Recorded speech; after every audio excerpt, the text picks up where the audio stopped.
जाए उतने। मैं इनके लिए पूछा, पूरा प्रोग्राम ही कवर कर रहे हैं मुझे, मैंने इनके लिए पूछा, सबके लिए। चलो मेरे लिए सब बराबर है।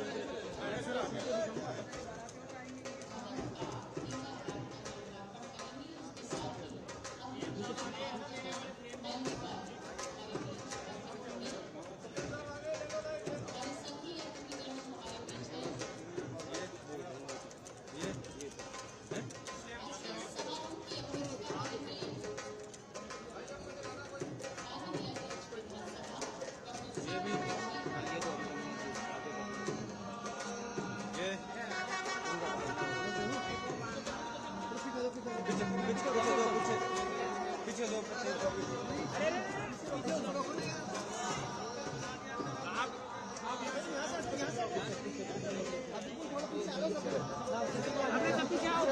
और पीछे जाओ आप अपने आगे मत जाओ, पीछे हो ना थोड़े थोड़े।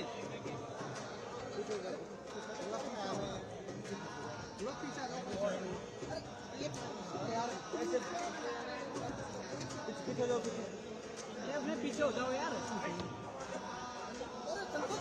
अरे यार हल कर रहे हो, ऐसे का मतलब क्या है?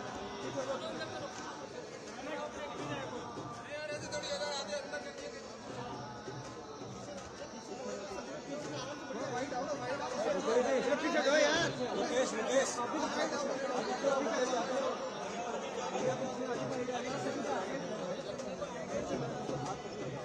भैया तुम टाइप नहीं हो यार।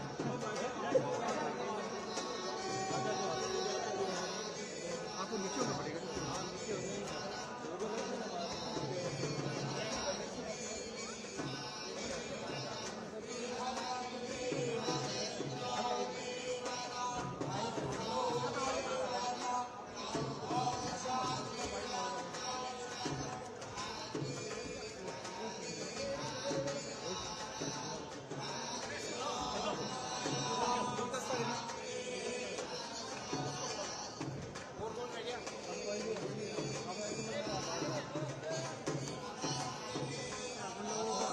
होना ही पड़ेगा। सुनो आप हटाओ, हम लोग पीछे हो जाए सर। अपने थोड़े लोग अपने आगे मत जाओ प्लीज। सबसे बढ़िया है। हाँ हम पीछे हो जाएंगे, आप हट जाओ। सुनो कोई नहीं आएगा आगे, आप टेंशन नहीं। आप प्रेम में आपका सर आ रहा है सर। अरे बैठ जाएंगे यार, ये बैठ जाएंगे। आपसे पूछते नीचे बैठे।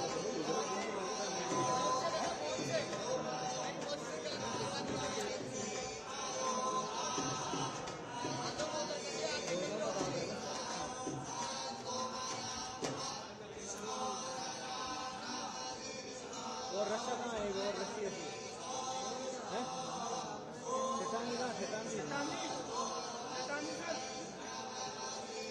शैतान जी, ओ शैतान जी,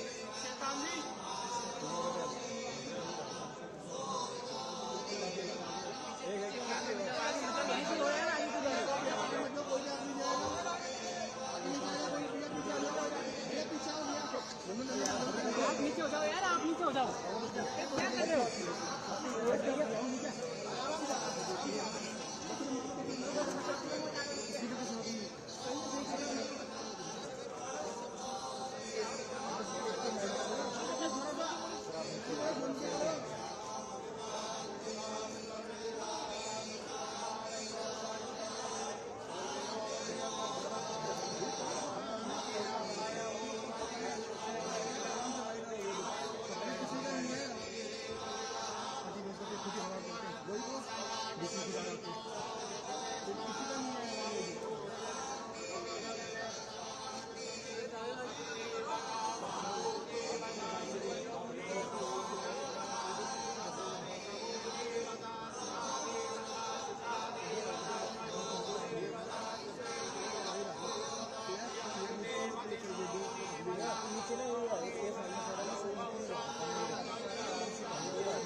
हो जाएंगे सर बिल्कुल।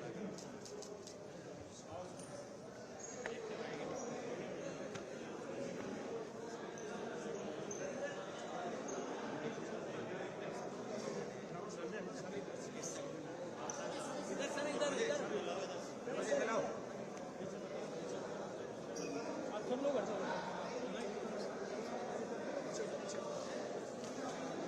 चलो ना पीछे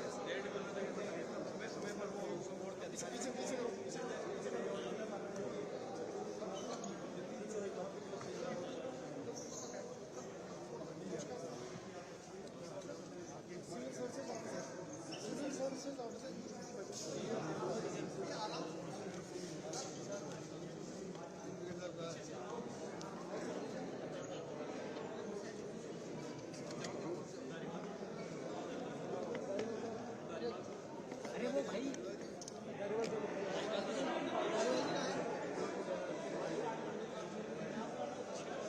महावीर जी अरे वो लाइट वो लेके बैठे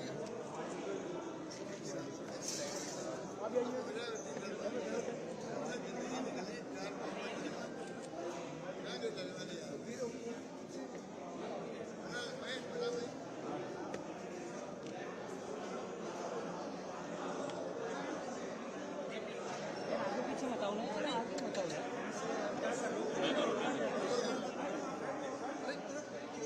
भाई पीछे आप मैं नहीं आता। अरे भाई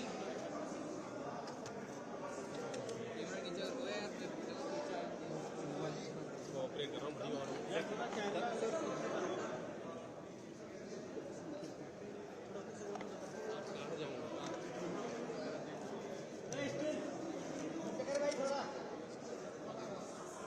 नीचे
फोटो खराब कर रहा है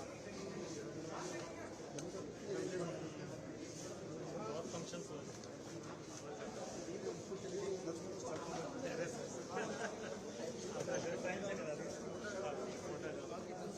ये सर स्विमिंग पूल है, इसका कनेक्शन रेस्टोरेंट के साथ है। अगर अंदर से जगह बाहर भी बैठना पड़े, ये भी सर अपने जैसे वहाँ मिलने वाले आधा किलोमीटर ताकि गर्मियों में काम आ सकते हैं। ये खोल लेते हैं भाई आगे चलो, आगे जो है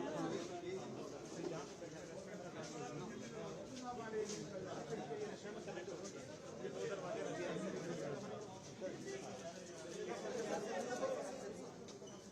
ये इसके टॉयलेट और चेंज रूम है।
करते ये आशा और विकास की जगमगाते हुए जुलूस और कॉन्स्टिट्यूशन क्लब ऑफ राजस्थान विधानसभा के इस भवन का लोकार्पण माननीय ने अपने कर कमलों से किया और लोकार्पण के पश्चात अवलोकन करते हुए माननीय मुख्यमंत्री महोदय हम सब के बीच इस मंच पर हमारे बीच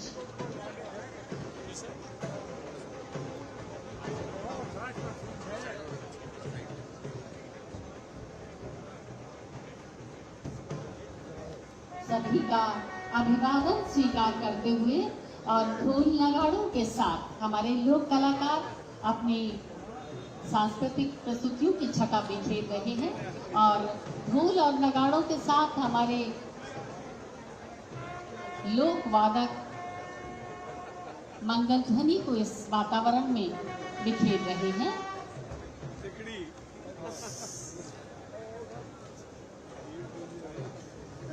बेहद खुशनुमा मौसम और खुशनुमा वातावरण और ऐसे वातावरण में राजस्थान विधानसभा कॉन्स्टिट्यूशन ऑफ राजस्थान के इस भवन का लोकार्पण माननीय मुख्यमंत्री महोदय हमारे सभी आगंतुक अतिथियों से मुलाकात कर उनका अभिवादन स्वीकार कर मंच की ओर। राजस्थान सरकार विधानसभा राजस्थान की खूबसूरत ये इमारत आज पूरे प्रदेश ही नहीं पूरे देश में गूंज है और यह कॉन्स्टिट्यूशन क्लब ऑफ राजस्थान का अभिनव प्रयास निश्चित ही स्तुत्य है।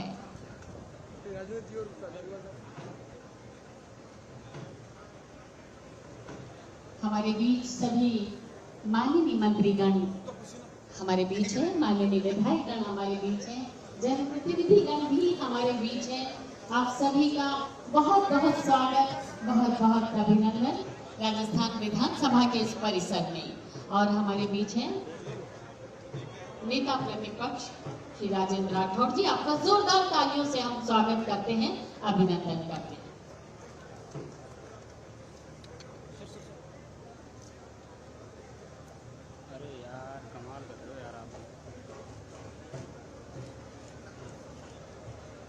आज के इस लोकार्पण समारोह में हमने माननीय मुख्यमंत्री महोदय का तालियों के उद्घोष के साथ स्वागत किया, अभिनंदन किया और सानिध्य है डॉक्टर सीपी जोशी, माननीय अध्यक्ष राजस्थान विधानसभा, श्री शांति कुमार धारीवाल, माननीय मंत्री नगरीय विकास और आवासन मंडल, स्वायत्त शासन विभाग राजस्थान सरकार और विशिष्ट अतिथि के रूप में ही हमारे बीच है श्री राजेंद्र राठौड़, माननीय नेता प्रतिपक्ष और श्रीमती उषा शर्मा जी, मुख्य सचिव राजस्थान और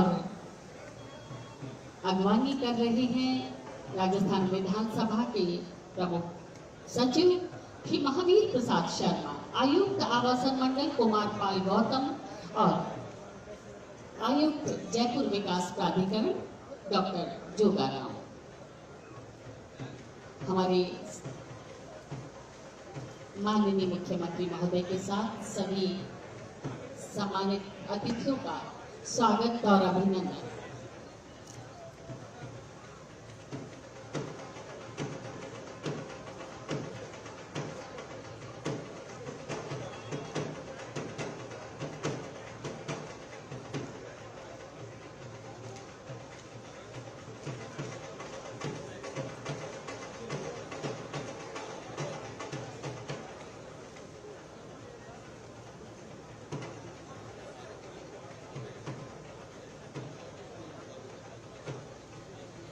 और मंच पर हमारे बीच हैं श्री शांति कुमार धारीवाल जी, माननीय मंत्री नगरीय विकास और आवासन स्वायत्त शासन विभाग राजस्थान सरकार, जो तालियों से हम माननीय मंत्री महोदय का स्वागत करते हैं, अभिनंदन करते हैं। बहुत बहुत स्वागत, बहुत बहुत अभिनंदन माननीय मुख्यमंत्री राजस्थान सरकार श्री अशोक गहलोत जी। सभी सम्मानित अतिथियों से आग्रह,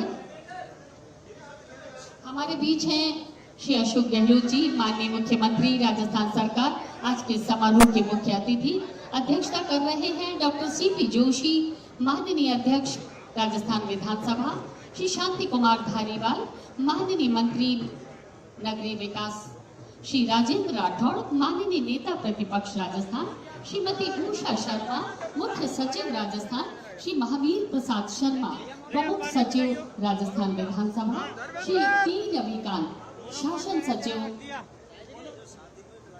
श्री जोगाराम, आयुक्त जयपुर विकास प्राधिकरण और श्री कुमार पाल गौतम, आवासन आयुक्त राजस्थान आवासन मंडल जयपुर। आप सभी का एक बार पुनः बहुत बहुत स्वागत, बहुत बहुत अभिनंदन। एक बार जोरदार तालियों से हम माननीय मुख्यमंत्री महोदय का स्वागत करते हैं, अभिनंदन करते हैं। और आइए आज के इस लोकार्पण समारोह के आगाज हम करते हैं माननीय मुख्यमंत्री महोदय के स्वागत और अभिनंदन के साथ। अनुरोध करना चाहेंगे श्री महावीर प्रसाद शर्मा, प्रमुख सचिव राजस्थान विधानसभा। आपसे अनुरोध श्री अशोक गहलोत, माननीय मुख्यमंत्री महोदय को ये पुष्पगुच्छ भेंट करें और इसके साथ ही एक छोटा सा स्मृति चिन्ह भेंट करें, ताकि आज के समारोह की गरिमा बहुत लंबे समय तक आपके यादों में रहे, आपके जहन में रहे। स्वागत के इस क्रम में श्री कुमार पाल गौतम, आवासन आयुक्त राजस्थान आवासन मंडल, आपसे अनुरोध डॉक्टर सीपी जोशी, माननीय अध्यक्ष राजस्थान विधानसभा, आपको पुष्पगुच्छ भेंट करें और इसके साथ ही स्मृति चिन्ह।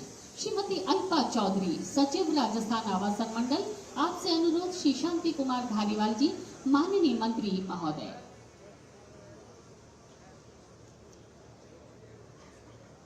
बहुत बहुत स्वागत। श्री जोगाराम जी, आयुक्त जयपुर विकास प्राधिकरण जयपुर, आपसे अनुरोध श्री राजेंद्र राठौड़ जी, माननीय नेता प्रतिपक्ष राजस्थान, आपको ये पुष्पगुच्छ भेंट करें। श्रीमती दीपाली बागोतिया, मुख्य संपदा प्रबंधक, आपसे अनुरोध मुख्य सचिव राजस्थान श्रीमती उषा शर्मा जी को आप पुष्पगुच्छ भेंट करें और उसके साथ ही एक छोटा सा स्मृति चिन्ह भेंट करें।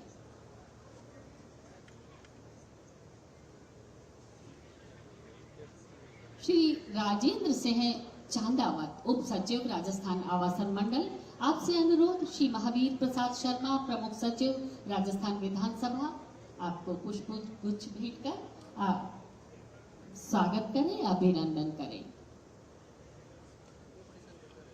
श्री संदीप गर्ग, मुख्य अभियंता, आप श्री टी रविकांत जी, प्रमुख शासन सचिव,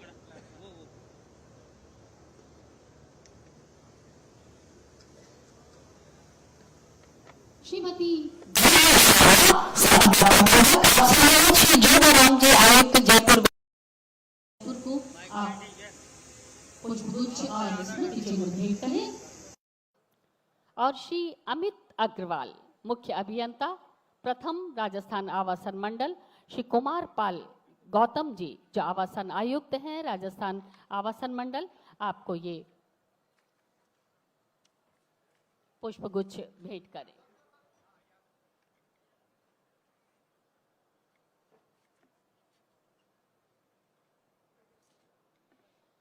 हमने माननीय मुख्यमंत्री महोदय और सम्मानित मंच पर अपने अतिथियों का हृदयस्थ और अंतस्थ भावों से स्वागत किया, अभिनंदन किया, तालियों से अभिनंदन किया और अभिनंदन की श्रृंखला को आगे बढ़ाते हैं। हम आपको बता दें, राजस्थान विधानसभा का ये खूबसूरत इमारत, इसे इतना खूबसूरत रूप देना पूर्ण समर्पण, संकल्प शक्ति, श्रम और सूझबूझ की मांग करता है और ये सब किया आवासन मंडल ने, इस इमारत को तैयार करवाया।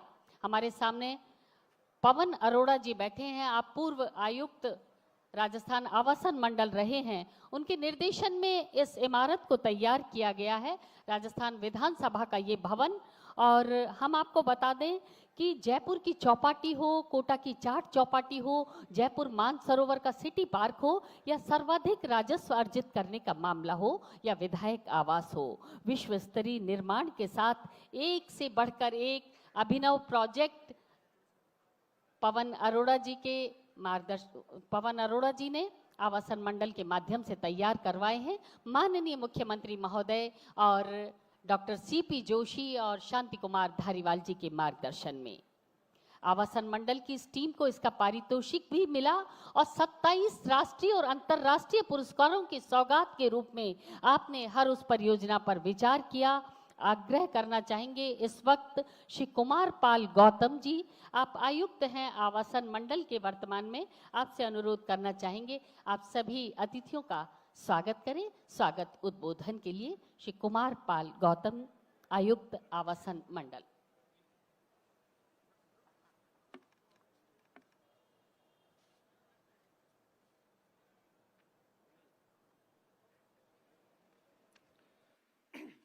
राज्य के माननीय मुख्यमंत्री महोदय माननीय श्री अशोक गहलोत जी, माननीय विधानसभा अध्यक्ष डॉक्टर सीपी जोशी जी, माननीय नगरीय विकास एवं आवासन मंत्री जी, नेता प्रतिपक्ष जी, मुख्य सचिव महोदया, सचिव राजस्थान विधानसभा, मंत्री मंडल के माननीय मंत्रीगण, माननीय विधायक महोदय, यहाँ उपस्थित सभी अधिकारीगण, मीडिया, सम्मानीय नागरिक। आज जैसा कि आपने देखा कि माननीय मुख्यमंत्री के कर कमलों के द्वारा इस कॉन्स्टिट्यूशन क्लब का लोकार्पण किया जा रहा है। इस कॉन्स्टिट्यूशन की क्लब की जो है कल्पना माननीय मुख्यमंत्री महोदय ने अपनी बजट घोषणा के माध्यम से करी थी, जिसमें यह विचार किया गया था कि कॉन्स्टिट्यूशन क्लब ऑफ इंडिया की तर्ज पर राजस्थान में भी एक कॉन्स्टिट्यूशन क्लब बनना चाहिए, ताकि लोकतंत्र को और मजबूती दी जा सके, जहां पक्ष और विपक्ष के सभी राजनेता बैठकर चर्चा कर सके और लोकतंत्र और मजबूत रहे।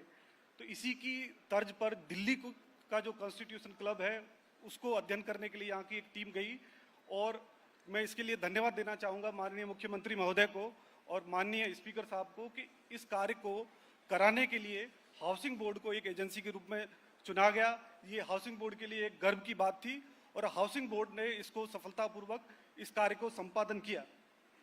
माननीय मुख्यमंत्री महोदय ने ही इस कार्य का 9 फरवरी 2022 को शिलान्यास किया था और आज 18 महीने के अंदर ये 5 मंजिला इमारत तैयार हो चुकी है।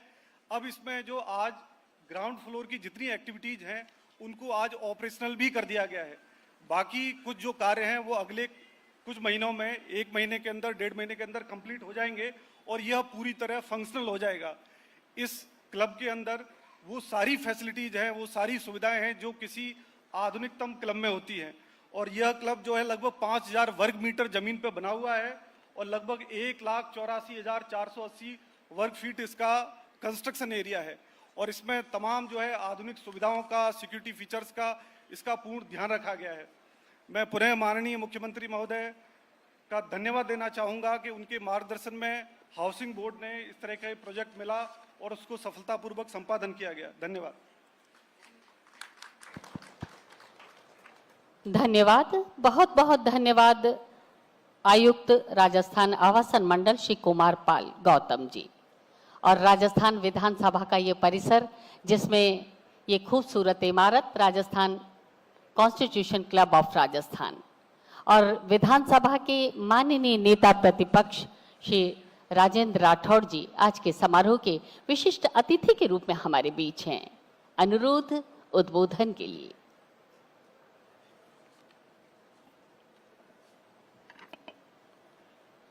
आज के गरिमापूर्ण समारोह की अध्यक्षता कर रहे राजस्थान विधानसभा के अध्यक्ष माननीय डॉक्टर सीपी जोशी साहब, आज के कार्यक्रम के मुख्य अतिथि श्रद्धेय मुख्यमंत्री अशोक गहलोत जी, मंच पर विराजे संसदीय कार्य मंत्री शांति धारीवाल साहब, राज्य के मुख्य सचिव श्रीमती उषा जी, विधानसभा के प्रमुख सचिव महावीर प्रसाद जी, सम्मानित टी रविकांत जी, सम्मानित कुमार गौतम जी, आज के इस मुबारक मौके पर उपस्थित राजस्थान विधानसभा के वर्तमान और पूर्व सदस्यगण, मंत्रिमंडल के मान्य सदस्यगण, 15वीं विधानसभा का ये लम्हा 2 कारणों से यादगार लम्हा बनता जा रहा है। एक तो आज राजस्थान कॉन्स्टिट्यूशनल क्लब का शुभारंभ हो रहा है।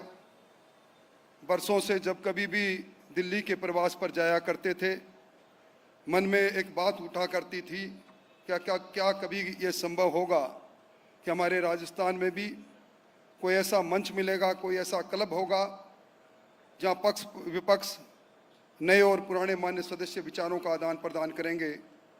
मैं अध्यक्ष महोदय आपको और मुख्यमंत्री जी आपको धन्यवाद देना चाहूँगा। दूसरा, आज के लम्हे यादगार इसलिए भी है कि अभी हमारी विदाई फोटो सेशन हुआ है। आपका इसके बाद सुरुचिपूर्ण भोज भी होगा। अब 15वीं विधानसभा और के बाद शायद हम 16वीं विधानसभा में मिले, परंतु अब तक जो चुनाव का इतिहास रहा है, लगभग 65% हमारे विधानसभा के साथी किसी न किसी रूप में अगली विधानसभा में हमसे मिल नहीं पाते। इसलिए आज का दिन हम सब की यादगार होगा।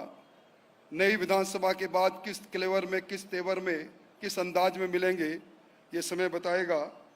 मैं अध्यक्ष महोदय आपको इस बात के लिए भी बधाई देना चाहूँगा कि आपके कार्यकाल के अंदर विधानसभा ने कई कीर्तिमान स्थापित किए।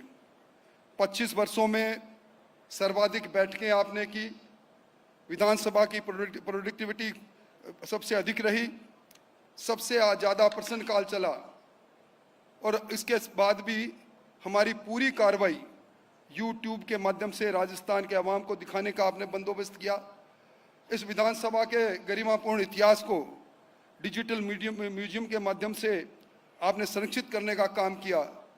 वहीं आपके नेतृत्व में सीपीएन एक नई पहचान पाई और कई देश के ख्यातिनाम लोगों के हमें विचार सुनने का मौका मिला।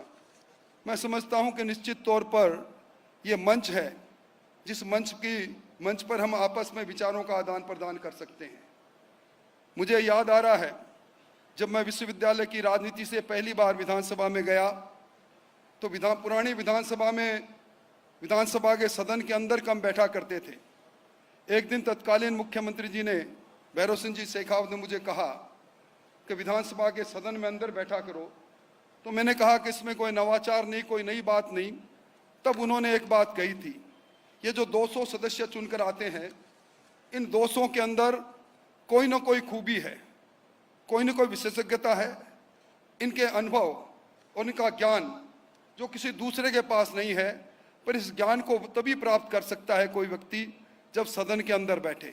मैं समझता हूं कि विधानसभा के अंदर इस लोकतंत्र की जननी हमारे देश को कहा गया। इस लोकतंत्र की जननी के अंदर हम लोकतंत्र के प्रहरी के रूप में काम करते हैं और हम सब लोगों को अलग अलग समय में अलग अलग अनुभव भी होते हैं, परंतु हम उन अनुभवों को साझा नहीं करते। गहलोत साहब को मालूम होगा, पहले फाइनेंस कमीशन आया करता था। केंद्रीय फाइनेंस कमीशन हमारे टैक्सेस का डिवोल्यूशन किया करता था। उस समय पक्ष भी, सत्ता पक्ष भी, मुझे याद है भैरव सिंह जी शेखावत प्रतिपक्ष में हुआ करते थे। कई बार इस प्रदेश के हित के लिए वो भी ज्ञापन दिया करते थे कि उस कमीशन को, वो समय भी था और आज भी इस बात की बहुत आवश्यकता है। और मैं समझता हूं कि इस प्रकार का जब क्लब बनता है तो मान्य सदस्य का हैप्पीनेस इंडेक्स भी बढ़ेगा। आज हमें आज़ादी का अमृतकाल मना रहे हैं। ये संयोग की बात है कि देश के अंदर अब नई लोकसभा के अंदर भी प्रवेश हुआ, और मैं तो ये कहूँगा कि ये जो कॉन्स्टिट्यूशन क्लब बना है, इसका लाभ कौन लेगा?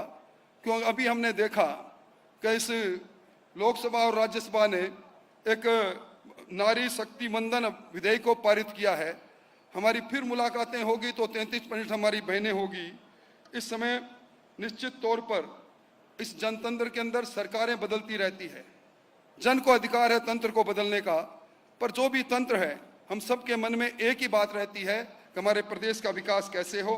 मैं इस अवसर पर मुख्यमंत्री जी आपको धन्यवाद देना चाहूँगा। और संविधान, कॉन्स्टिट्यूशन और संवैधानिक संस्थाएं वैसे भी आपका पसंदीदा विषय रहा है, पर मैं ये जरूर कहूँगा कि अमृतकाल के समय हमारी संविधान और हमारी संविधान की परंपराएं और संविधान के प्रति मान्यता और तिरंगे का सम्मान निश्चित तौर पर बढ़ा है। विश्व के परिप्रेक्ष्य में भी आज G20 के बाद हमारे मुल्क की ऊंचाइयां बढ़ी है। हम सब लोग मन में एक ही कल्पना है कि जिस संविधान से हम शासित हैं, उस संविधान के दरमियान अपने अपने अनुभवों को, अपने अपने ज्ञान को राज्य के हित में कैसे बांटें। अंत में निश्चित तौर पर लोकतंत्र को मजबूत करने के अंदर ये कॉन्स्टिट्यूशन क्लब अपनी भूमिका निभाएगा। हमारे आचार विचारों को आपस में बांटने का, अनुभव बांटने का केंद्र बनेगा। एक नवाचार, एक शानदार काम के लिए मुख्यमंत्री जी आपको और विधानसभा अध्यक्ष जी आपको बहुत बहुत मुबारकबाद, बहुत बहुत बधाई, बहुत बहुत धन्यवाद। धन्यवाद, बहुत बहुत धन्यवाद माननीय नेता प्रतिपक्ष श्री राजेंद्र राठौड़ जी। और 4 वर्षों के अल्प समय में ही विश्व में अपनी परियोजनाओं के माध्यम से एक विशिष्ट पहचान लिए खड़ा है आवासन मंडल राजस्थान। और माननीय मुख्यमंत्री महोदय के नेतृत्व में माननीय मंत्री नगरीय विकास और आवासन स्वायत्त शासन विभाग श्री शांति कुमार धारीवाल जी अपने आवासन मंडल के सभी अधिकारियों और कर्मचारियों के साथ इस स्वप्न को साकार करने में जुटे रहे। कोटा को देश में मॉडल टाउन के रूप में प्रतिस्थापित किया। बहुत सारी एक से बढ़कर एक भव्य स्वप्न के भांति अप्रतिम सौगातें इस राजस्थान को।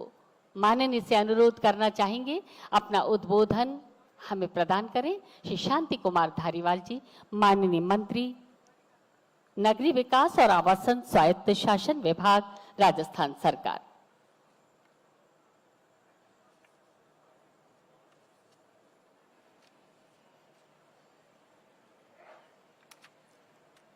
राजस्थान आवासन मंडल के द्वारा बनाए गए इस कॉन्स्टिट्यूशन क्लब ऑफ राजस्थान के शुभारंभ के अवसर पर राजस्थान के लोकप्रिय मुख्यमंत्री आदरणीय गहलोत साहब, राजस्थान विधानसभा के अध्यक्ष आदरणीय सीपी जोशी साहब और राजस्थान विधानसभा में नेता प्रतिपक्ष आदरणीय राजेंद्र जी राठौड़ साहब,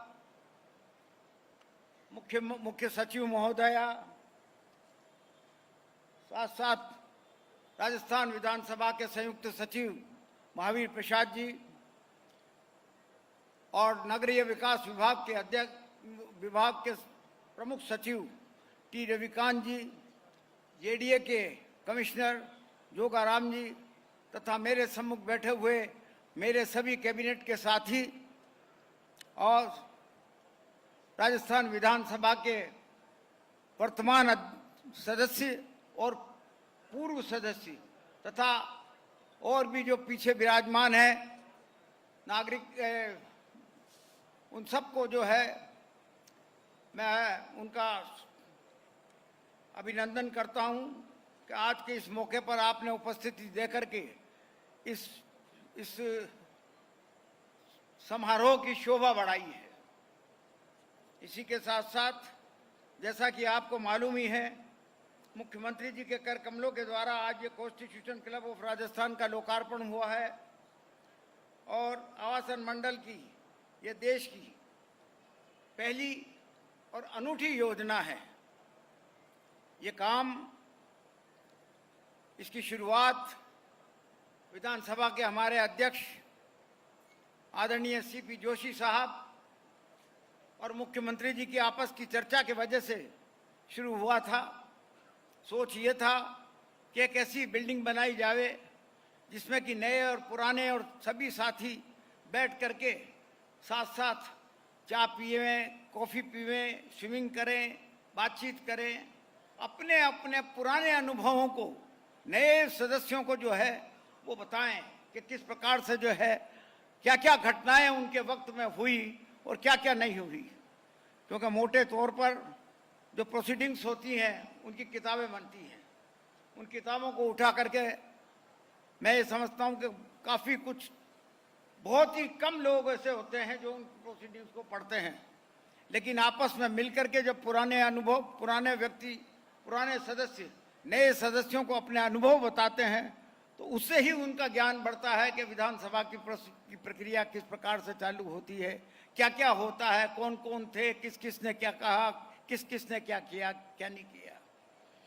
तो मुझे वैसे भी राजनीति में काफ़ी साल हो गए, 50 साल से करीब मैं राजनीति में हूँ, लेकिन मैंने माननीय मुख्यमंत्री जी के जैसा कोई दूसरा मुख्यमंत्री नहीं देखा। मैं इसलिए कह रहा हूँ ये बात राठौड़ साहब कि मुख्यमंत्री जी ने जो जिन संवैधानिक संस्थाओं की रक्षा की, और रक्षा ही नहीं की बल्कि उनको बढ़ाया, और उसी के साथ साथ सांस्कृतिक संस्थाओं के बाबत भी जो है उन्होंने पूरा जोर लगा करके उस काम को करने का जो है आदेश हम सब लोग को दिया। माननीय मुख्यमंत्री जी ने गत बजट में कॉन्स्टिट्यूशन क्लब ऑफ राजस्थान बनाने की घोषणा की थी। उनकी मंशा दिल्ली में जो कॉन्स्टिट्यूशन क्लब बना हुआ है उसको देख करके ये कहते थे बार बार कि हमें भी एक ऐसी जगह बनानी चाहिए। अध्यक्ष महोदय ने, विधानसभा के अध्यक्ष महोदय ने बराबर इस विचार का साथ दिया, और साथ देकर के एक मंत्रिमंडल की एक कमेटी बनाई गई, और उस कमेटी के द्वारा उनको ये काम दिया गया, तथा वो वहाँ से ये पहली बैठक में ही ये फैसला करके और आवासन मंडल को ये काम सौंपा गया कि ये आवासन मंडल ये काम करे। मैं प्रशंसा करूँगा तत्कालीन कमिश्नर आवासन मंडल पवन अरोड़ा जी की, तो उन्होंने फौरन हाँ भर के इस काम को फटाफट चालू किया। एक महीना भी नहीं लगा और इसका नक्शा बन गया और अप्रूव हो गया, और अप्रूव होने के बाद में इसका काम शुरू हो गया। जयपुर में ये दिल्ली की तर्ज पर जयपुर में एक क्लब माननीय विधायकों के लिए होना चाहिए, वो जो सपना था वो साकार होने लगा और साकार हो गया। मनोरंजन के साथ साथ पक्ष और प्रतिपक्ष के विधायकों में आपसी सद्भाव बने। जैसा कि अभी राठौड़ साहब ने कहा, सही कहा कि जब साथ बैठेंगे तो आपस की चर्चाओं से कई चीज़ें इस प्रकार से एक दूसरे को समझ में आएगी कि क्या क्या किस प्रकार से क्या क्या एक्टिविटीज़ होनी चाहिए, किस प्रकार की डिबेट होनी चाहिए, किस डिबेट में क्या होना चाहिए था, क्या नहीं हुआ। इन सब बातों की चर्चा से जो है वो विधायी ज्ञान अगर बढ़ सकता है तो ये एक इस प्रकार का स्थान मिला है।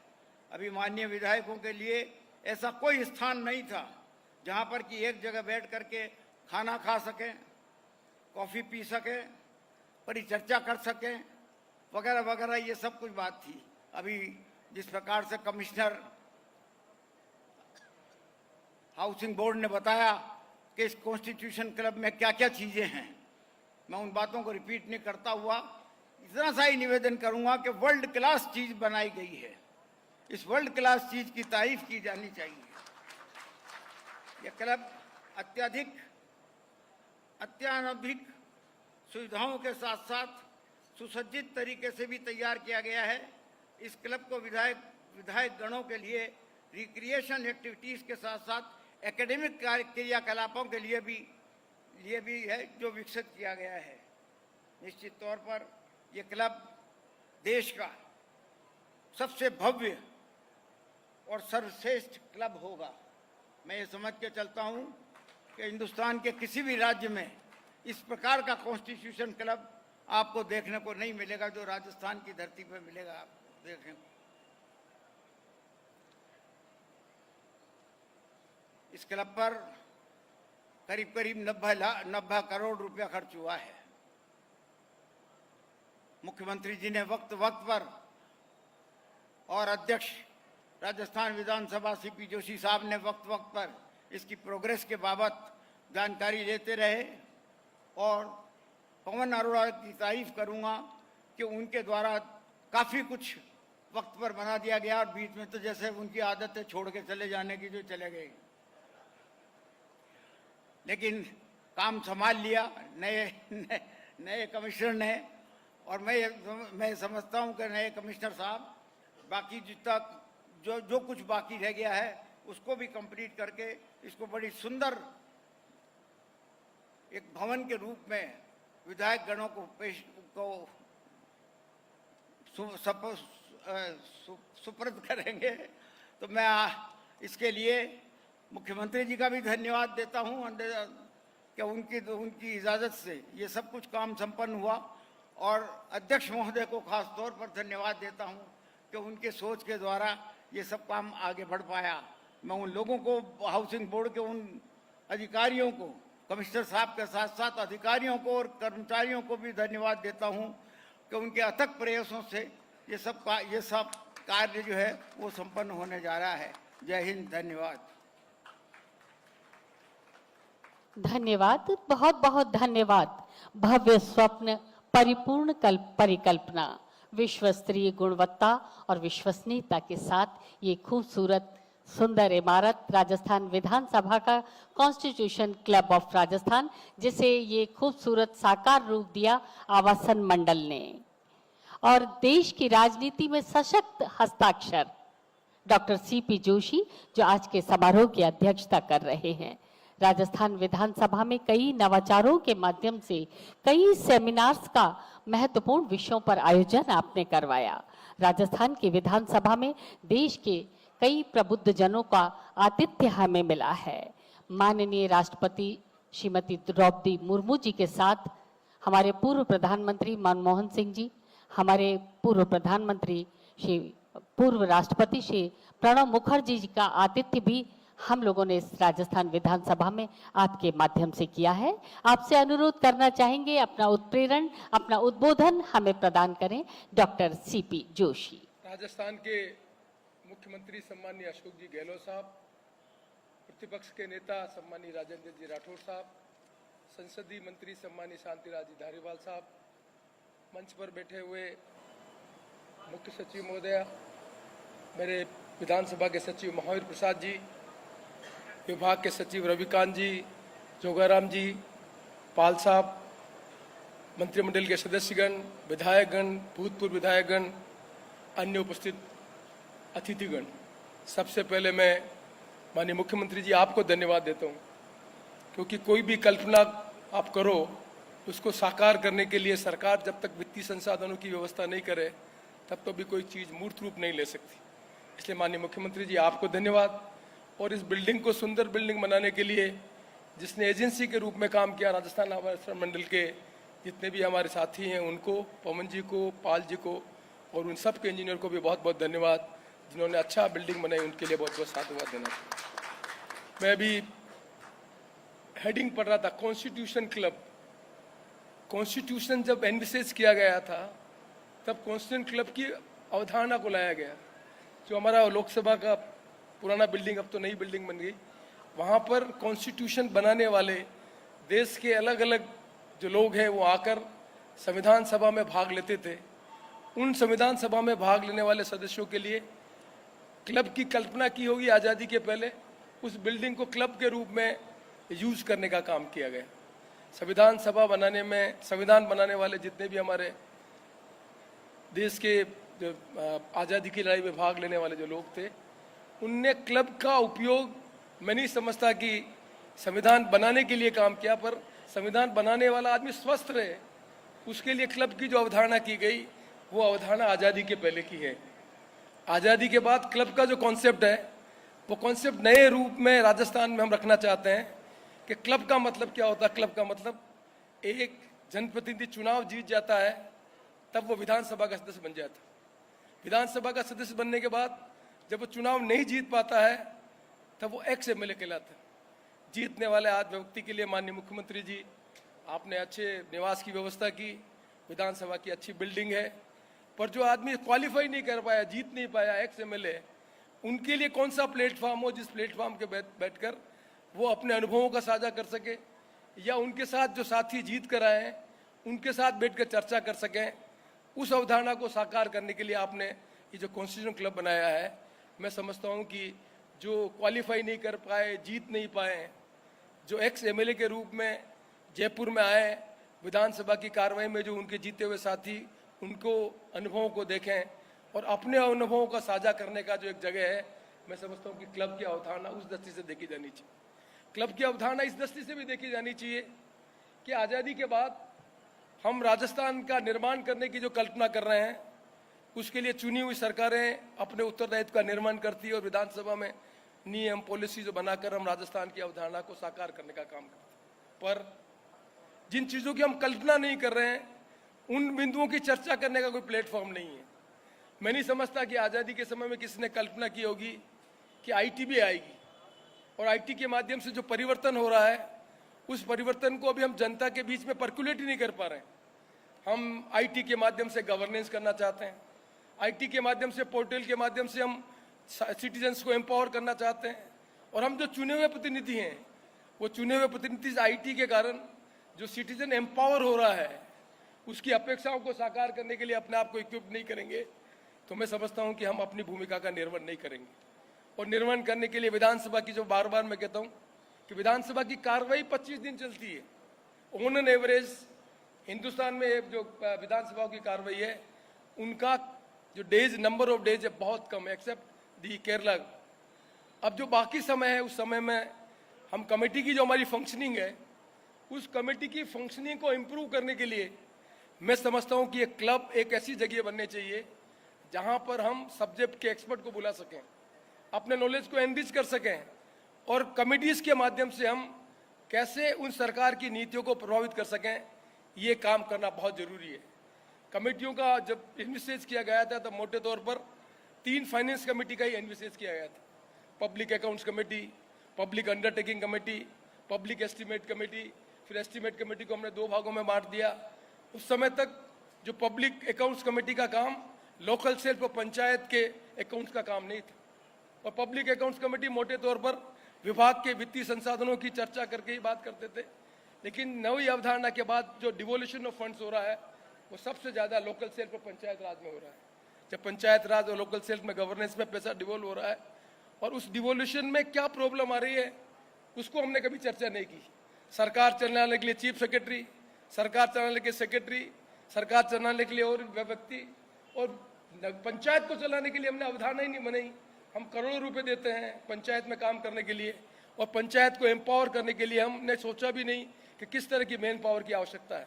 हमने कभी सोचा ही नहीं कि जो कलेक्टर का जो कॉन्सेप्ट है, वो रेवेन्यू कलेक्शन का कॉन्सेप्ट है। हमने कलेक्टर, एडीएम, एसडीएम, नीचे रेवेन्यू का हमने पटवारी, रेवेन्यू इंस्पेक्टर, एसडीएम। क्या आज की डेट में कलेक्टर का काम रेवेन्यू कलेक्शन कर रहे हैं? कलेक्टर का मोटा काम हो गया डेवलपमेंट की एक्टिविटीज को हम कैसे करें। आज मोटे तौर पर मैं नहीं समझता कि हम इस बारे में हमें जानकारी है। हमने कानून बनाकर देश को आगे बढ़ाने का काम किया, कानून बनाकर हम आगे बढ़ने का काम कर रहे हैं, पर रूल्स को हमने कभी इंटरप्रेट ही नहीं किया। मैं माननीय मुख्यमंत्री जी कहना चाहता हूं कि जब तक हम जनप्रतिनिधि रूल्स के बारे में नहीं समझेंगे, रूल्स को अमेंडमेंट करने के बारे में हम समझेंगे, ये रूल्स गवर्नेंस करने में डेमोक्रेसी को कमजोर कर रहा है। माननीय मुख्यमंत्री जी, ये ब्यूरोक्रेट्स की जो डिस्कशनी पावर है, वो डिस्कशनी पावर रूल्स के अमेंडमेंट के माध्यम से हो जाती है। हम कानून पास कर लेते हैं, रूल्स के संबंध में हम चर्चा नहीं करते हैं। रूल्स के अमेंडमेंट की चीजें जो हो रही नीचे लेवल पर, ये एक मोटा इशू है, जिस इशू पर जनप्रतिनिधियों को चर्चा करके लोकतंत्र को मजबूत करने का अवसर है। विधानसभाओं में बैठकर हम पार्टी की हमारी पॉलिसी है, उस पर हमें बिहेव करना पड़ता है। पार्टी का विप होता है, पार्टी के विप के उल्लंघन हम नहीं कर सकते। डेमोक्रेसी में ये पार्टी के विप के कारण स्वतंत्र विचार जो इम्पैक्ट करते हैं, उसका इम्पैक्ट नहीं आता। मैं नहीं समझता कि 1952 से लगाकर एंटी डिफेक्शन आने के समय तक राजस्थान में गवर्नेंस कैसा हुआ। हमें याद रखना पड़ेगा कि राजस्थान में जो गवर्नेंस मोहनलाल सुखाड़िया जी ने किया, जो अपोजिशन भैरव सिंह जी शेखावत ने किया, उस समय एंटी डिफेक्शन बिल था ही नहीं। यदि फाइनेंस बिल को फेल कर देते तो सरकार कोलैप्स हो जाती। गवर्नेंस को उन्होंने किस ढंग से किया होगा, वो आज हम एंटी डिफेक्शन के बाद सोच ही नहीं पाते। इसलिए ये क्लब एक प्लेटफॉर्म होना चाहिए, जिस प्लेटफॉर्म के माध्यम से हम डेमोक्रेसी को एनरिच करने के लिए चुने हुए प्रतिनिधि एक्सपर्ट के माध्यम से नॉलेज लेकर कैसे अपनी प्रभावशाली भूमिका कमेटी में निर्वहन कर सके, कैसे प्रभावशाली भूमिका अपनी विधानसभा में कर सके। ये एक संस्था है जिस संस्था पर हमें एक स्वस्थ जनप्रतिनिधि चाहिए, एक ऐसा स्वस्थ प्रतिनिधि चाहिए जो स्वस्थ रह सके। उसके लिए सुविधा होनी चाहिए। वो कॉन्सेप्ट क्लब के माध्यम से है। यहाँ पर वर्ल्ड क्लास हमने बनाया, जैसा धारीवाल साहब कह रहे हैं, वर्ल्ड क्लास का हमारा इंफ्रास्ट्रक्चर और वर्ल्ड क्लास का हमारा सोच ही नहीं, तो गवर्नेंस में जो हमारा इम्पैक्ट होना चाहिए वो इम्पैक्ट ही नहीं जाएगा।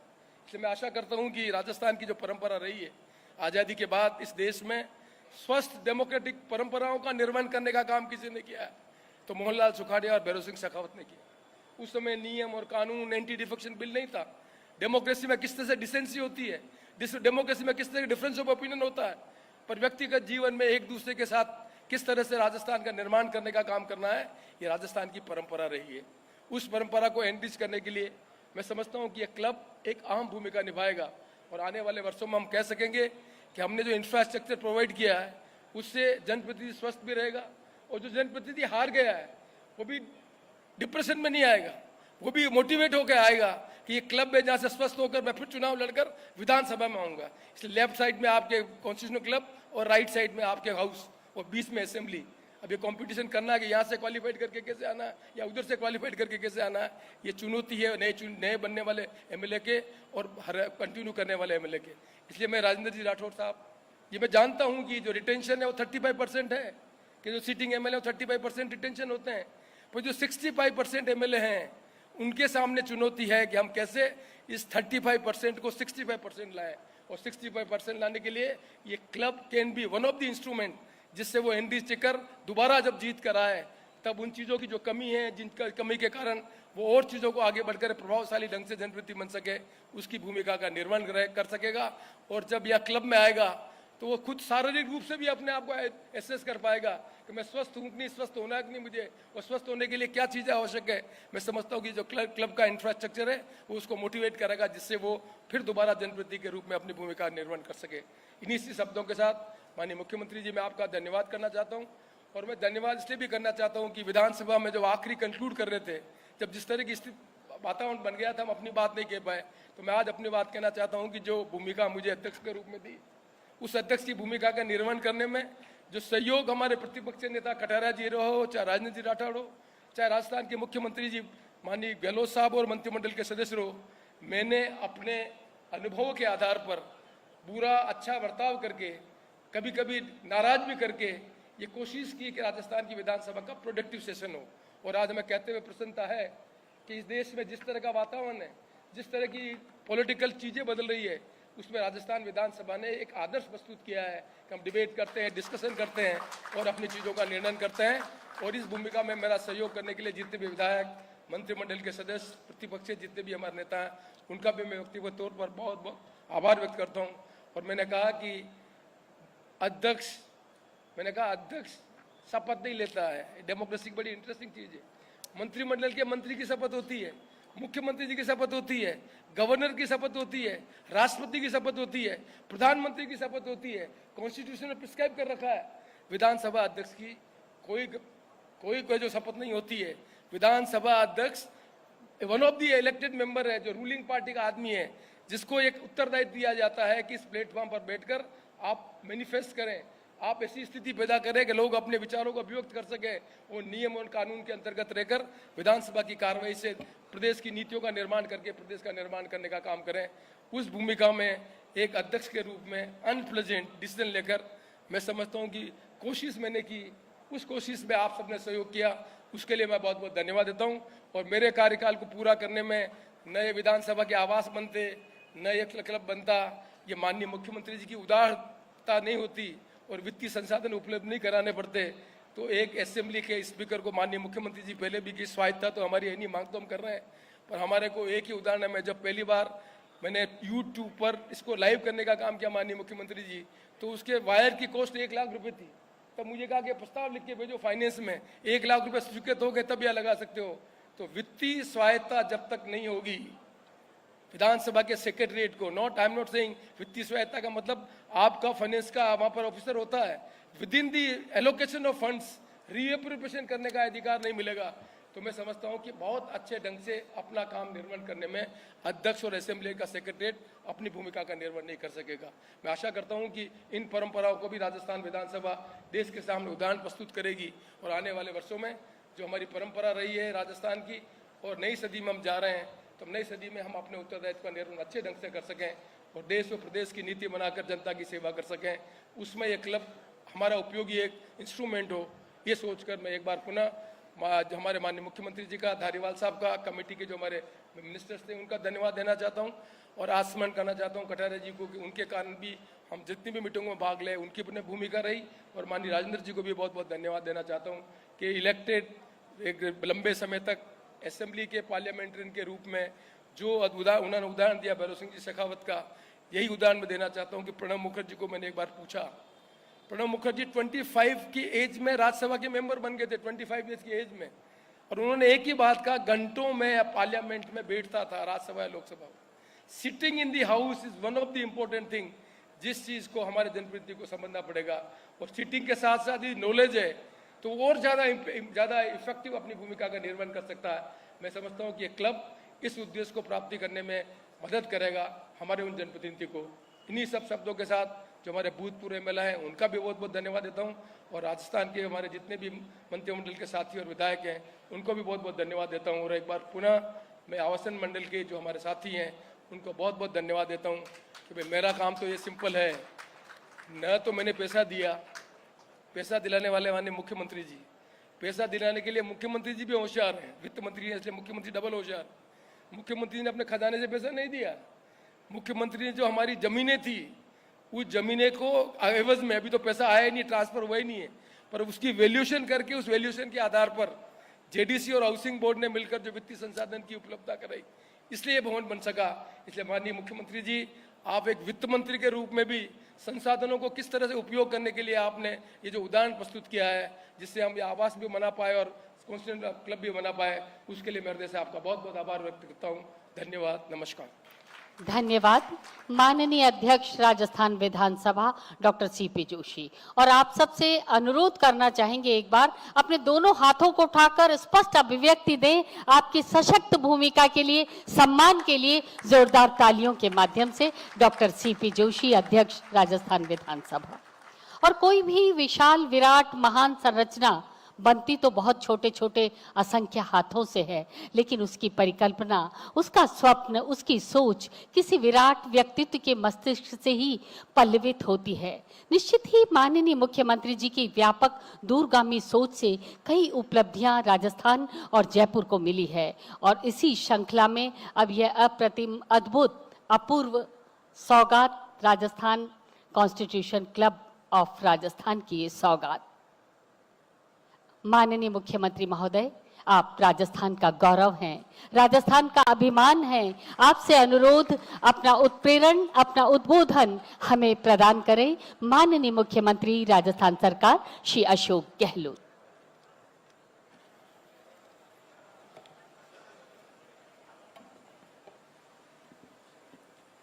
हमारे विधानसभा अध्यक्ष डॉक्टर सीपी जोशी साहब, शांति धारीवाल जी, नेता प्रतिपक्ष राजेंद्र राठौड़ साहब, चीफ सेक्रेटरी श्रीमती उषा शर्मा जी, सचिव विधानसभा Mahavir Sharma ji, T Ravikant, principal secretary UDH, Kumar Pal Gautam, commissioner housing board, Jogaram ji, JDC, और तमाम उपस्थित हमारे माननीय विधानसभा सदस्यगण, पूर्व सदस्यगण, अधिकारीगण, भाइयों और बहनों, मुझे बहुत पसंद था कि आज हम लोग कॉन्स्टिट्यूएंट क्लब ऑफ राजस्थान, अभी मेरे पूर्व वक्ताओं ने, राठौड़ साहब ने, धारीवाल साहब ने, सीपी जोशी साहब ने इसका महत्व को बताया। मुझे जब मैंने 2021-22 के बजट के अंदर इसकी घोषणा की थी तो पता नहीं क्या होगा, बनेगा कि नहीं बनेगा, क्योंकि मैं 20 साल लगभग रहा दिल्ली के अंदर। वहाँ देखते थे कॉन्स्टिट्यूएंट क्लब भी है, हैबिटेट सेंटर भी है, इंडिया इंटरनेशनल सेंटर बने हुए हैं, एक प्लेटफॉर्म है, member parliament, x member parliament, intellectual, पत्रकार, साहित्यकार, लेखक, सबके लिए ऐसी जगह होती है जहाँ पर वो बैठ चर्चाएं कर सकते हैं, जिसका जिक्र किया गया अभी, और उससे लाभ भी मिलता है, चिंतन से, मनन से लाभ मिलता है, नए आइडियाज आते हैं और इम्प्लीमेंट भी होते हैं। कॉन्स्टिट्यूएंट क्लब ऑफ इंडिया जो बना तो 1947 के अंदर अब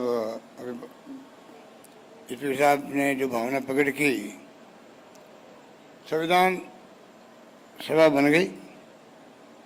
संविधान सभा में जो महानुभाव थे, उस वक्त में ये कॉन्स्टिट्यूएंट क्लब ऑफ इंडिया बनाया गया, जिससे कि आप इनफॉर्मल बातचीत भी कर सकें आपस के अंदर। और मुझे खुशी है कि आज राजस्थान के अंदर एक के बाद एक संस्था खड़ी हो रही है, जिसमें आपके आज ये कॉन्स्टिट्यूएंट क्लब ऑफ राजस्थान हो गया,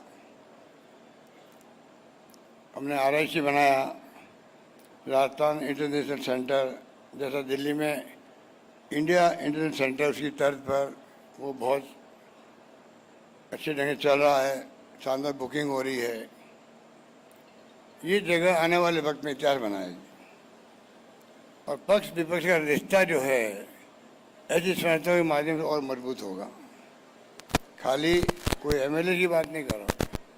आज आरआईसी बना है, तमाम इंटेलेक्चुअल लोग आगे बैठेंगे, मान लीजिए राजस्थान के लिए, देश के लिए सोच विचार करेंगे, नए आइडिया आएंगे जिसकी देश को जरूरत होती है, प्रदेश को जरूरत होती है। इसीलिए हमने मिशन 2030 क्यों बनाया?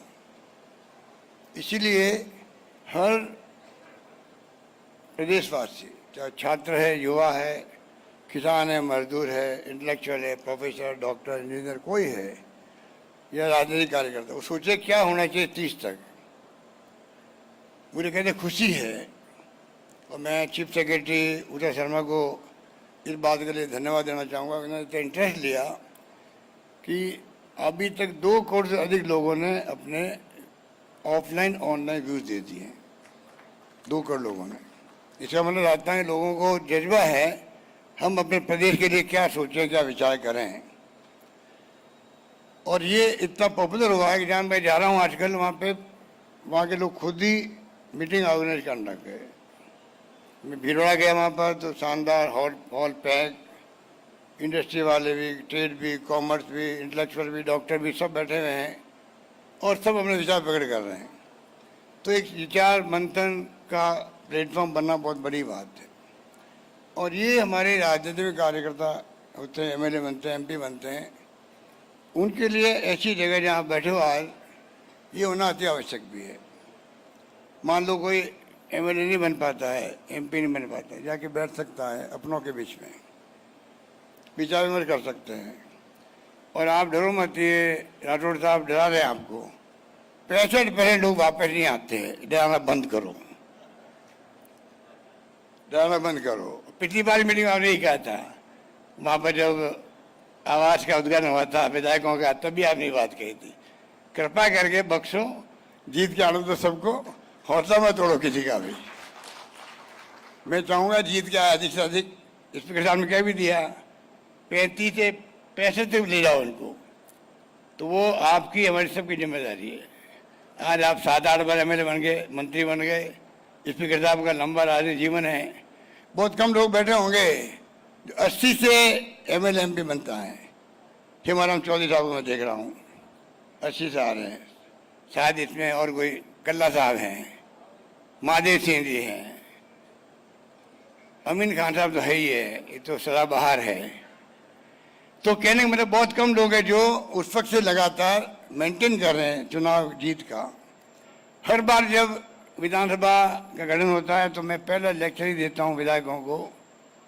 अगर परसा मदेरना, मोहनलाल सुगाड़िया, खेती राठौड़, राम सिंह बिट्रोया, बड़े बड़े नेता उस जमाने के लंबी फहरिस्त है, वो अगर 7 बार 8 बार जीत के आ सकते हैं तो तुम लोग क्यों नहीं जीत के आ सकते हो? तो आप सोचो किस प्रकार हमें काम करना जिससे कि आप लोग रिपीट हो। ये मैं पहला लेक्चर देता हूँ मेरा। तो मैं उम्मीद करता हूँ कि इस बार जो माहौल राजस्थान बनाया हम लोगों ने, शानदार शासन का, गवर्नेंस का, इतिहास बन गया है। ऐसे कानून पास किए हम लोगों ने। अभी गिग वर्कर्स का हमने कानून पास किया, असेंबली में आप लोगों ने कानून पास किया। गिग वर्कर खुद को नहीं मालूम मैं गिग वर्कर हूँ। ये 15-20 साल का आइडिया आया है देश दुनिया के अंदर। अभी न्यूयॉर्क के मिस्टर मैथ्यू है, इंडियन एक्सप्रेस में उन्होंने आर्टिकल लिखा 8-10 दिन पहले, आपने कुछ लोगों ने पढ़ा होगा, लिखा कि जो राजस्थान गवर्नमेंट ने कानून पास किया गिग वर्कर्स का, ये कानून दुनिया के मुल्कों में पास होना चाहिए, बनना चाहिए और देश के अंदर राज्य बनना चाहिए।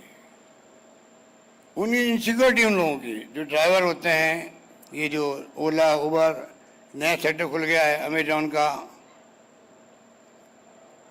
कोई सिक्योरिटी उनकी नहीं है। अब कानून बन गया है, 200 करोड़ रुपये रखे हमने बजट के अंदर। मैं एग्जाम्पल दे रहा हूँ आपको कि ये तमाम बातें जो है, ये मंच जो आपको प्रोवाइड किया जा रहा है, आरआईसी का हो चाहे या बैठ के बातचीत करने का हो, सब सुविधाएं भी होगी यहाँ पर।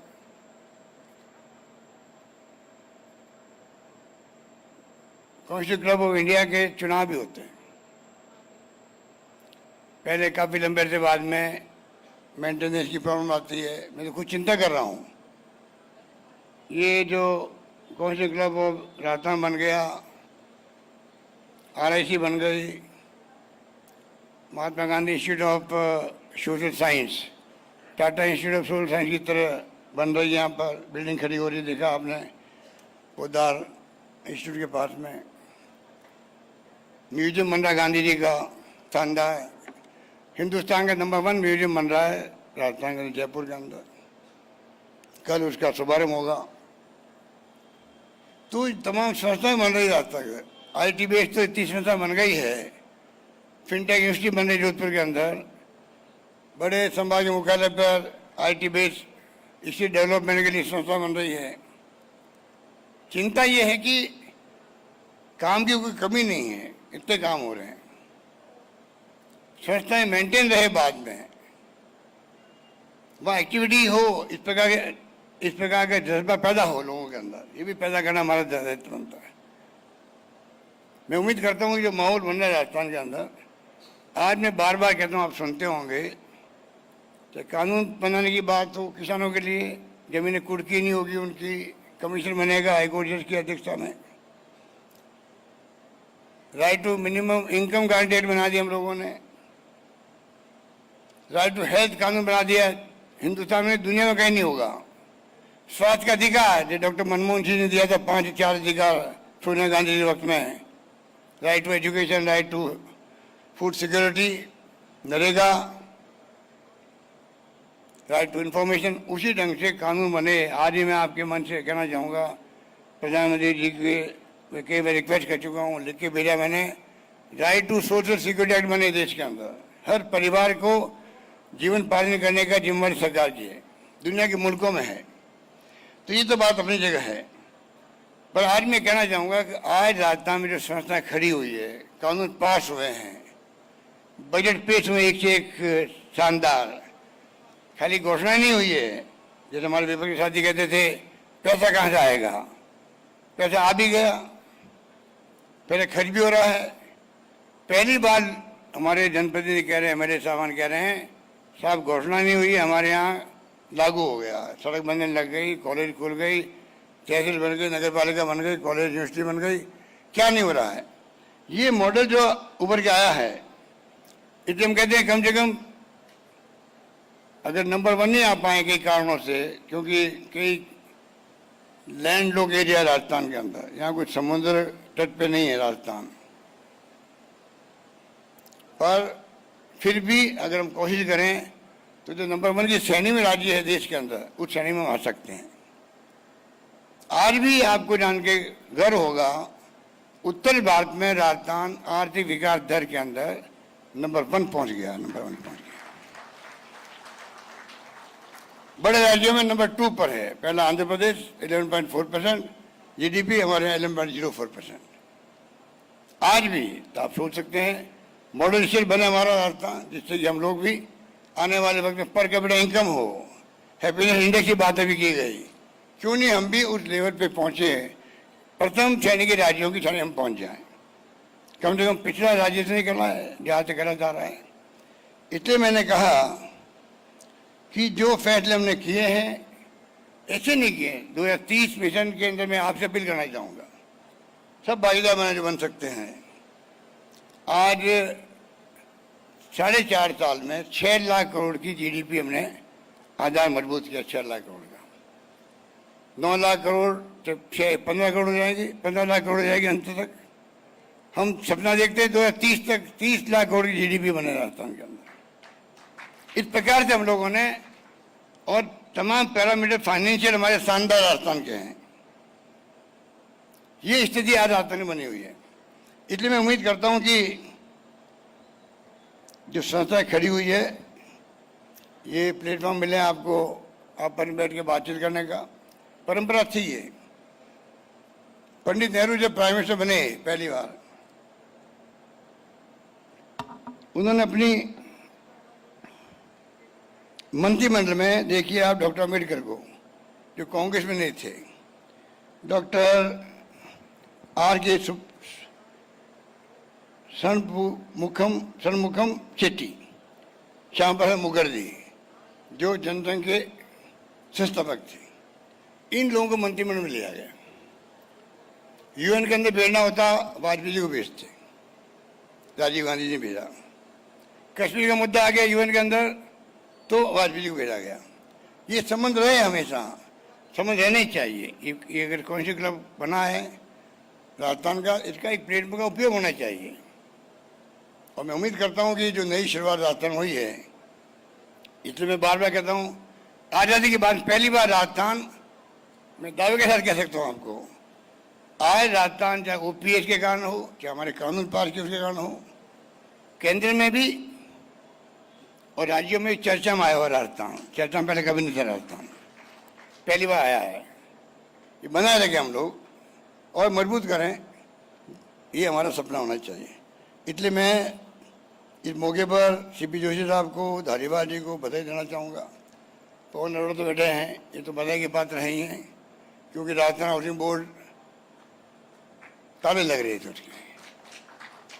राजस्थान हाउसिंग बोर्ड, रोडवेज बंद कर दो के नारे लगते थे उसमें, पिछली गवर्नमेंट वक्त में। हमारी गवर्नमेंट आई तो हमने रोडवेज भी चल रही है और राजस्थान हाउसिंग बोर्ड का जो काम है, आप देख रहे हो, सब विधायकों को फ्लैट मिल गए। विधानसभा में विधायक आवास का निर्माण हो गया, शानदार, पूरी कॉलोनी भर गई आपकी, कौन क्लब बन गया। जो काम सुबुत किया गया तो धारीवाल ने तारीफ ठीक करी पवन नरोड़ा की, कि वो उसके वक्त में काम की शुरुआत भी, क्वालिटी भी सब ढंग से अच्छी काम हुई। पर बिना सीपी जोशी के, बिना धारीवाल जी के संकल्प के संभव नहीं था। देखिए, बजट घोषणा करना एक बात है, लागू करने में कई अड़चन आती है। अभी सीपी जोशी कह रहे थे कि 1 लाख रुपए के लिए मुझे फाइल भेजनी पड़ती है विधानसभा के सरकार के पास में, तो ये तो बड़े बड़े काम थे। तो आप सोच सकते हो कि जो अगर ये बीड़ा नहीं उठाते तो ना तो आपके वो जालूपुरा खाली होता, गुलाब कटाए जी के हाथ था उसके अंदर सहयोग करने में, और ना आपका आवास का ये पूरा कॉम्प्लेक्स बनता। संभव नहीं था। ये 5 साल निकल जाते हैं, कुछ नहीं होता है, और ना आप बाहर बैठे हो ये बनता।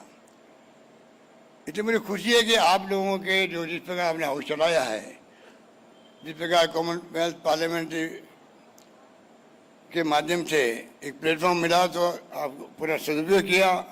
आज हमें गर्व होना चाहिए कि राजस्थान के स्पीकर डॉक्टर सीपी जोशी का नाम पूरे देश के तमाम स्पीकरों के अंदर नंबर 1 पर है। और यही ऑरा बना रहे आगे आने वाले वक्त के अंदर, ये हम सबकी भावना होनी चाहिए। मैं आप सबको बहुत बहुत मुबारकबाद देता हूँ।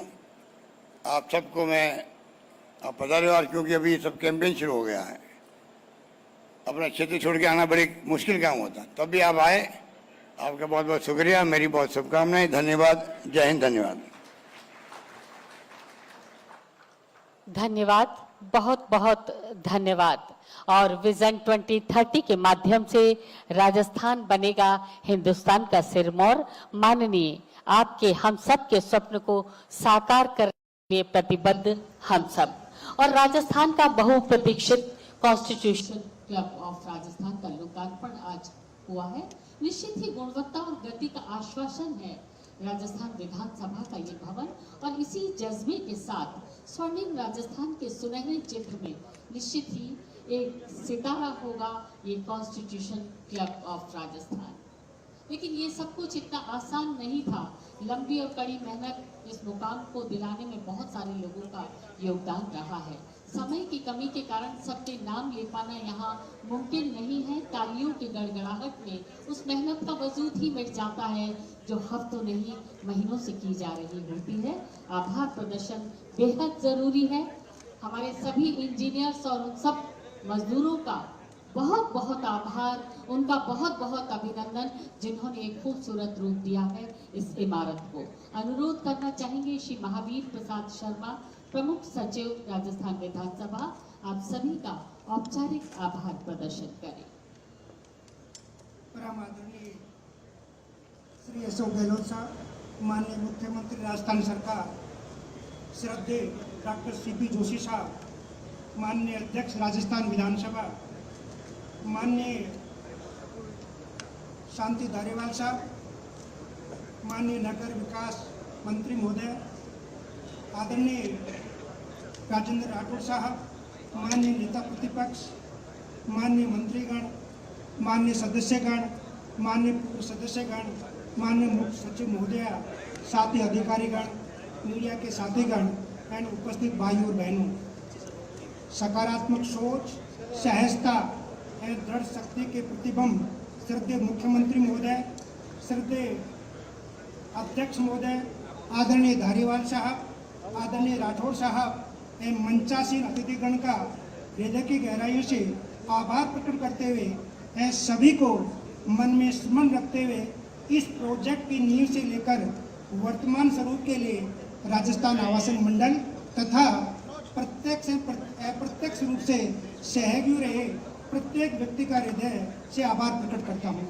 माननीय अध्यक्ष महोदय के कार्यकाल में कई नवाचारों के साथ आसमान की ऊंचाइयों को तय किया है। इसलिए अंत में उन्हें आभार प्रकट करते हुए दो पंक्तियों के साथ अपनी वाणी को विराम देता हूँ। कोई नहीं देता तालीम परिंदों को उड़ान की, फिर भी नाप लेते ही ऊंचाई आसमान की। माननीय डॉक्टर सीपी जोशी साहब के नेतृत्व में इस राजस्थान विधानसभा में कई ऊंचाइयों को, आसमान की ऊंचाइयों को तय किया है। इसी के साथ पुनः आपका आभार, बहुत बहुत धन्यवाद। धन्यवाद, बहुत बहुत धन्यवाद प्रमुख सचिव राजस्थान विधानसभा श्री महावीर प्रसाद शर्मा जी। आशा, आनंद और विकास के जुगनू ऐसे ही चमकते रहें और आप सबको एक बार पुनः बहुत बहुत बधाई, बहुत बहुत अभिनंदन आपका आज के इस मौके पर। और एक अंतिम कार्यक्रम, आइए भोजन के साथ हम सब मिठास बांटते हैं, मिठास के साथ मिलते हैं। आप सभी भोजन के लिए सादर आमंत्रित।